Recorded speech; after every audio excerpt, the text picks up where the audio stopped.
This week's Parsha is Parshat Eikev, and we read the phrase Simlatcha lo balta me'alecha, which ArtScroll translates as meaning your garment did not wear out upon you. And it refers to the fact that the Midrash tells us that in the 40 years of wandering in the wilderness, the children of Israel's clothes did not deteriorate or wear out. And indeed, children's clothes grew with them as they grew. None of this, of course, would have been good news for my friendly seamstress friend Bella, who makes a handsome living out of correcting, fixing and amending people's clothes.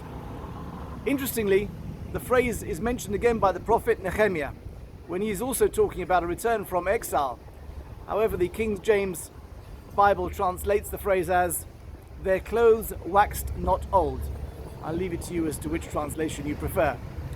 But Nehemiah's return from exile is perhaps more akin to the return from exile that many of us have experienced from the West.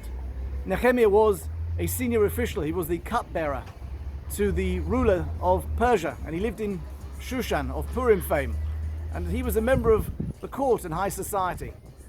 And his return from exile was not fleeing from slavery. Indeed, it could have been said to have been a VIP visa, and that he was granted various privileges on his way to come back to Jerusalem. But what is important to remember is that no matter whether the return from exile is 40 years, and even if it only takes 40 hours, or indeed less, there is no lessening in the miracle of the return from exile. Shabbat Shalom.